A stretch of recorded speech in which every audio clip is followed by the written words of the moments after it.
Okay, here we are. We are at Pipestone, Minnesota, and for the Civil War reenactment. And look what I have found. Holy cow, U.S. Military Telegraph Office. This right here, this gentleman actually has a whole setup. The fellow here is portraying U.S. Grant, so this is just a mock-up of his headquarters. But when I come over and look, he has a working telegraph station, and this is exactly what I'm looking for to add to my newspaper impression at Shoal Creek for the first Saturday programs. You can even see down here, look at these little mock batteries.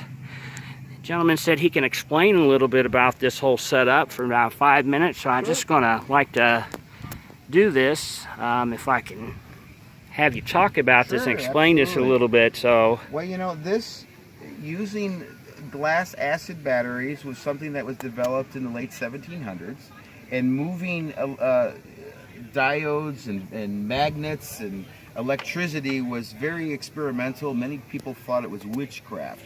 To see something move without the smell or touch or physically move something was very mysterious for people.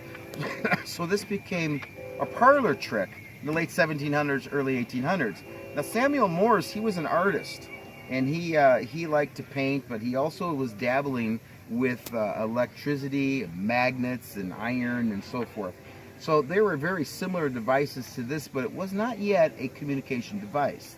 So he was dabbling with instruments such as this. His wife was gravely ill, and this was in 1841. He had jumped on the horse, went 10 miles out of town to get the doctor. And of course, 10 miles back with the doctor to look at his ill wife, they had found that she had passed away when he came back.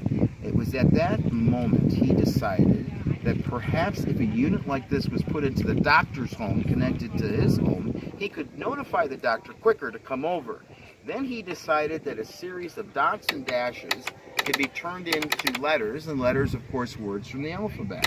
So he started writing down dots and dashes that made up the alphabet, and of course in 1843 that became Morse code. They started teaching this at West Point in 1848.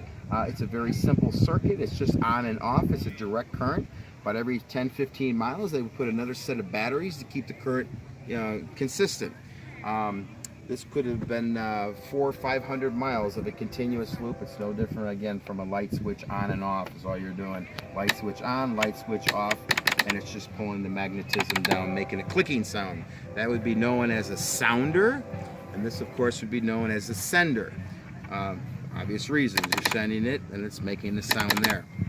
So, after the war, which was very instrumental. After the war, these lines ran down railroad tracks, and then the United States government sold those lines to individual companies, particularly to railroads, and then also the companies decided that they could send messages from one railroad station to another in town, and then charge for those messages. And that was the American Telegraph Company began to arise. And then after that they introduced phones on the lines, which became the American Telegraph and Telephone Company, which we know today as AT&T. So indeed, AT&T actually started off buying these lines after the Civil War in 1866. AT&T is still in business today as communication, but they're no longer in business with this type of primitive ideas. And then after that you would have telegrams, and that would be a message that would be sent from one town to another. Would go to usually a train station because the lines would run down the railroad tracks, and then you would write a message. A boy would deliver it to your home, knock on the door. You would have to actually pay for that message before you read it. The reason they did that is because they wanted their money before you read it. Imagine if junk mail was back in the day and you had to pay for all that junk mail. You had no idea what it was until you opened it up and paid the man a nickel or whatever it may have cost.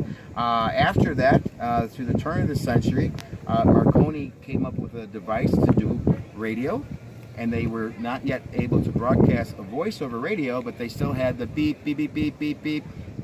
Very famous 1912 Titanic was Morse code, and it was wireless. After that, around 1920, they were able to broadcast a voice over radio, and that's how radio started. It started with this. All electronic communication started with this. This was the very first time that we used electricity to communicate. Prior to that, it was a message with somebody in a pocket on the back of a horse, smoke signals or whatever, or flags. It was all signal corps. This was the first time we used electricity to communicate back and forth.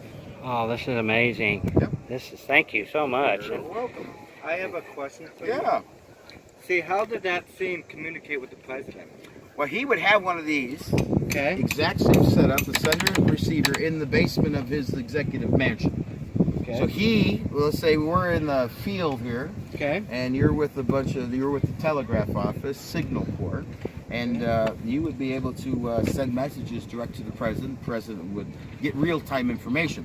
Now, prior to that, if there was a battle here today, look how long it would take for the president or even the Secretary of War to even know that something happened here, you know, let alone want to be informed or give orders as to where to move.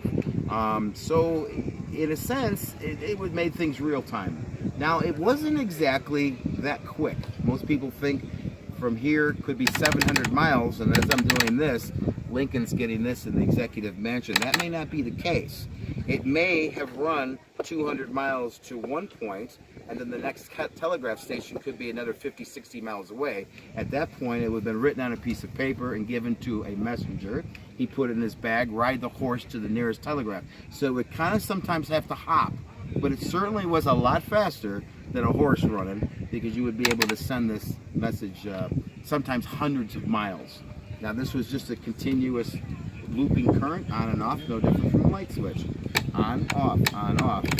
Now, if this line in the Signal Corps put this line through your farm at home, and you decided you didn't care for that line, it didn't look good, or let's say you're a Confederate sympathizer, if you were to snip that line, that would be penalty by death by the War Department, and they would put signs up along these lines that would say, tampering with these lines, this is an act of war, penalty by death. Now, there has been any record of anybody actually getting a penalty for doing that, but can you imagine somebody clipping those wires and having to go through 400 or 500 miles worth of wires to find out where it was clipped?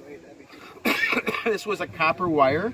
It was wrapped in cloth and then dipped in tar. That was their way of weatherproofing them. And this type of material line would have been used all the way to the 1940s, you know, the cloth wires. And this was run by the Signal Corps. It was actually taught in West Point, started in 1848. You were part of the Signal Corps. Thank you. Yeah. How much current is going through those lines? Well, they didn't really judge it by voltage back then. It was by ohms, resistance. It was easier to measure resistance than voltage. The reason being is because we buy a battery today, 1.5, 9 volts, 6 volt. We know what's coming out of that battery. When these were filled with acid, and they would have the lead inside of them and produce the current, we couldn't actually measure exactly how much power was coming out of it.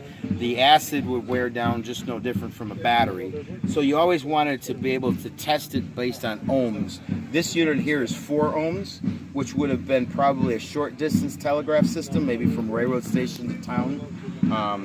But during the war, you could have anything 12, 16, 18 ohm resistance. The volts were very hard to detect.